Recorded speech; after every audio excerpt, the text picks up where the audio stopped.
Olá, Orientando o Direito está no ar. E hoje temos o privilégio de receber aqui nos estúdios do Canal 20 o professor Elton Dias Xavier. O professor Elton é doutor em Direito, o primeiro doutor em Direito de Montes Claros. É professor da Universidade Estadual de Montes Claros, das Faculdades de Direito Santo Agostinho e é professor no doutorado da Universidade de Buenos Aires.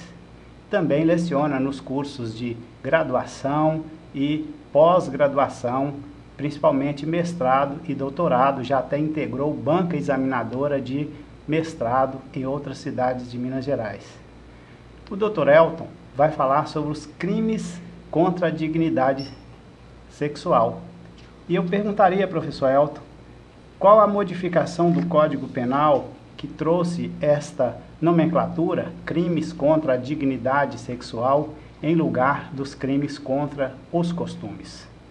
Primeiramente, eu agradeço ao professor Valdir o convite de estar aqui e, então, sem mais delongas, vou falar um pouco sobre a recente modificação ocorrida no Código Penal em relação aos crimes hoje chamados contra a dignidade sexual.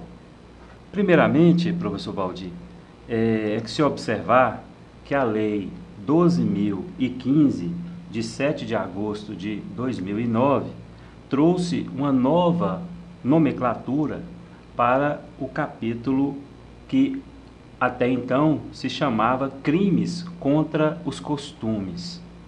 E aí, por que dessa modificação? Seria interessante, então, a gente falar um pouquinho sobre essa modificação no título desse capítulo, do Código Penal. Primeiramente, hoje em dia já soava estranho nós termos crimes contra os costumes. E a ideia de crime contra os costumes nos levava à consideração de uma sociedade pautada pelo puritanismo, pautada por um apego excessivo à questão moral e não à questão legal.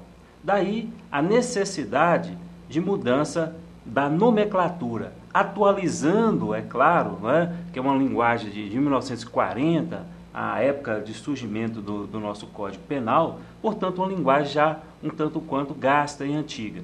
Então, essa linguagem foi atualizada e recebeu essa nova designação de crime contra a dignidade sexual, atualizando, é claro, para uma adaptação melhor aos nossos dias.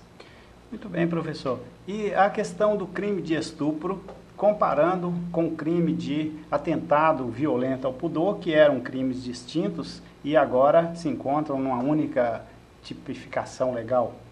Bem, professor, houve diversas mudanças em diversos desses crimes. Alguns, inclusive, foram revogados e houve, sim, a junção de dois crimes que até então eram tipificados separadamente.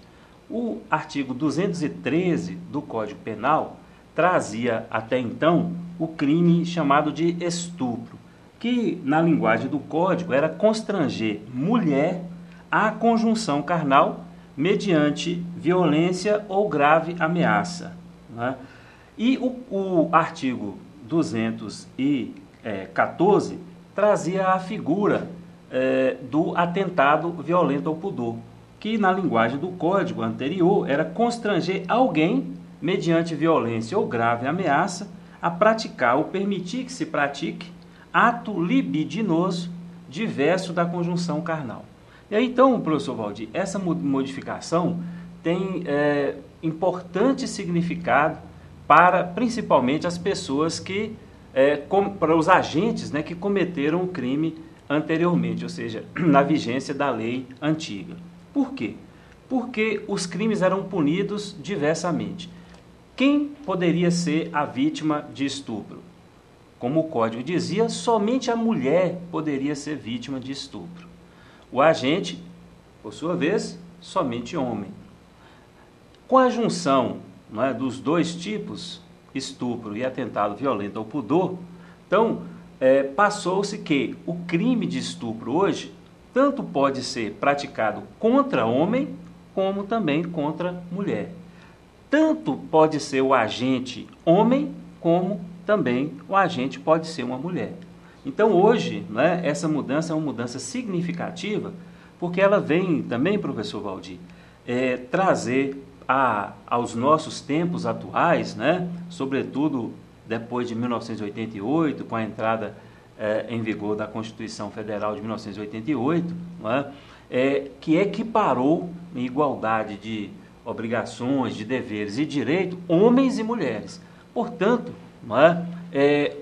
não se justificava mais essa diferenciação em tipos diferentes, sendo que o bem que se resguarda com essa tipificação é a liberdade sexual. E a liberdade sexual, odiernamente, tanto pode ser do homem quanto da mulher. Muito bem.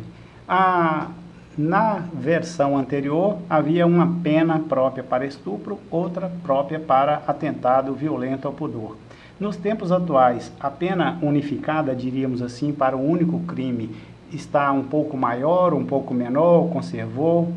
Professor Valdir, com relação a essa questão das penas, é um fator realmente muito importante a ser considerado após a edição da Lei 12.015. Porque antes desta lei, as penas eram, ao final do processo, somadas. Se o indivíduo cometesse com a vítima, né, a violência com sexo vaginal e um sexo anal, ele responderia então por dois crimes: o crime de estupro pelo sexo vaginal e o crime de atentado violento ao pudor pelo sexo anal. E ao final ele teria as duas penas dos dois crimes somadas, ou seja, ele poderia ser condenado a até 20 anos de reclusão. Com a edição dessa Lei 12.015, agora, como as duas condutas representam o mesmo tipo penal, então a pena é uma só, variando, como já dito, de 6 a 10 anos. Professor, e quanto aos menores e os deficientes mentais, qual é o tratamento que a lei dá a estas figuras?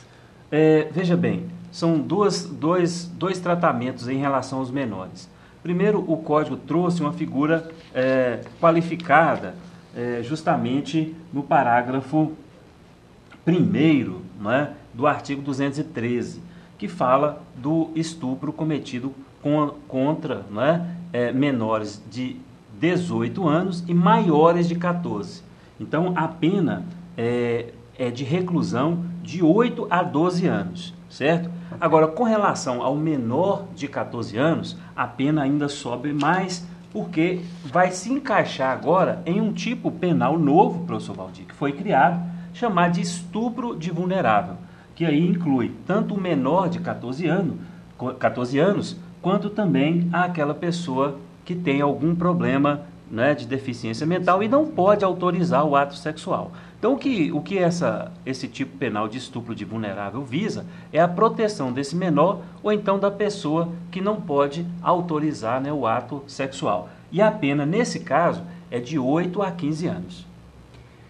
Bom, certa vez eu ouvi um aluno dizendo que não seria o ideal estudar direito porque teria que estudar direito penal. Como foi possível verificar, o estudo do direito penal não é necessariamente um estudo destinado a defender pessoas que estão cometendo crimes, os chamados bandidos. Há no direito penal também outras partes tão importantes quanto esta que o professor Elton disse aqui para nós.